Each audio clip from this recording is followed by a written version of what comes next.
voix? Oui, ça y est. Parce que je lançais le micro. Bonjour Lucie. Salut, ça va? Et toi?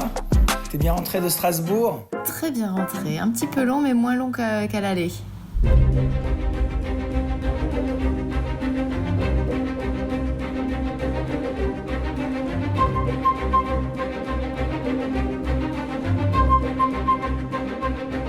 Écoute, je suis vraiment ravi de t'avoir dans cette émission parce que ton actualité est complètement foisonnante là pour l'instant. Hein, t'es partout. Mais oui, sur les écrans. Mais moi, je suis à un seul endroit.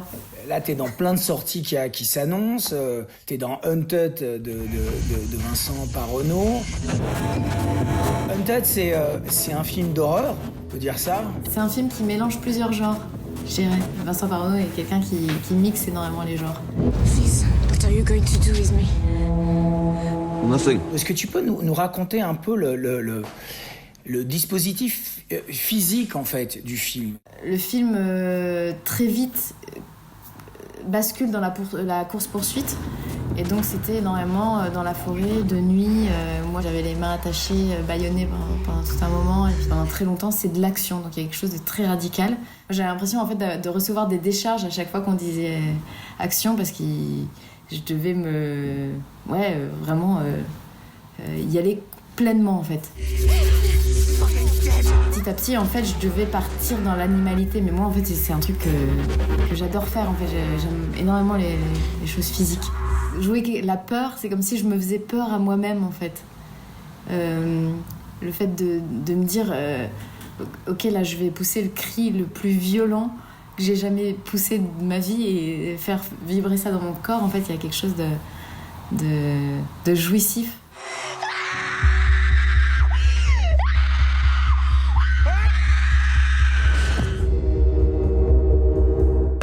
Est-ce que les choix que tu fais sont des choix plus de metteur en scène que de sujet, en fait? Que ce soit Peter Brosens ou Jessica Woodward, avec qui tu as travaillé plusieurs fois. Est-ce que j'ai l'impression qu'il y a toujours il y a un lien très spécial entre toi et les metteurs en scène. Évidemment, en fait, quand on lit un scénario, c'est pas une matière finie, donc quand on connaît pas le travail de la personne, mais après, des fois, ça se joue à pas grand-chose. Pourquoi est-ce que d'un coup on accroche avec quelqu'un et on a plein de discussions? Et pourquoi est-ce que oui, il faut qu'il y ait quelque chose qui se passe. Avec Jessica, oui, j'avais lu aussi le scénario et il était aussi très difficile, très compliqué à lire, mais aussi en la rencontrant, j'ai eu un coup de foudre.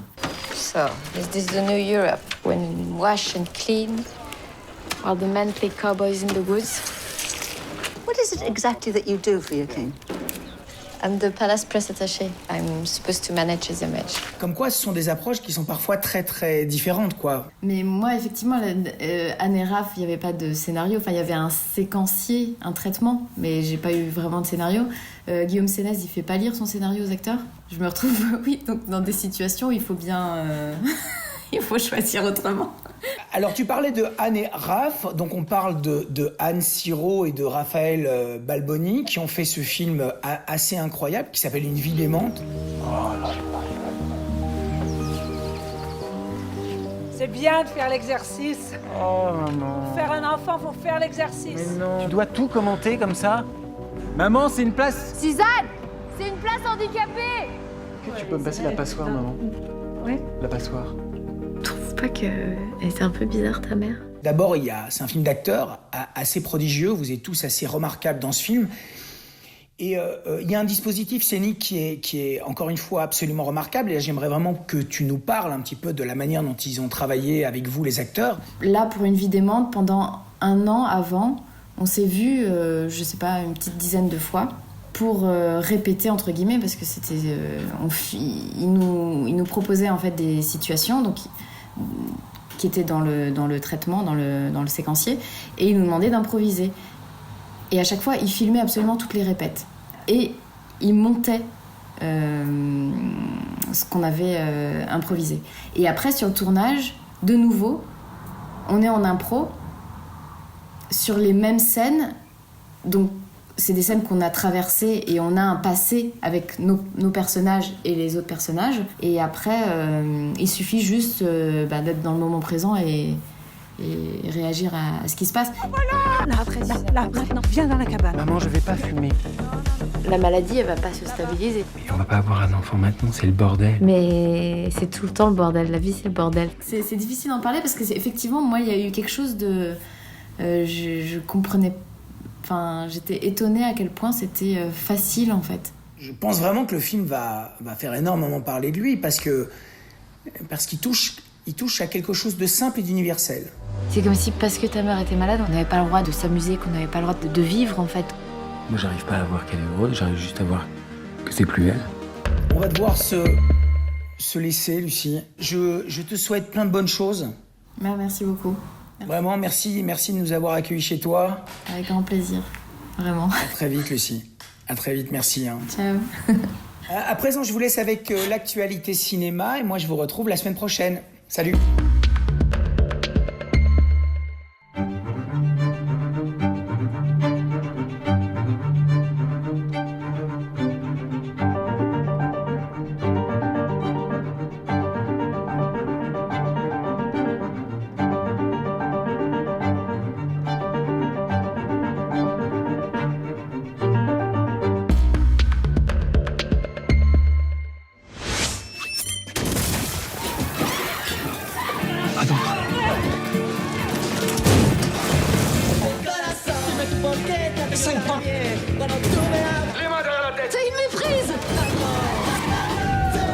S'il vous plaît, docteur. Vous êtes des médecins? Oui, j'ai un petit garçon avec vous. On a eu un enfant ensemble.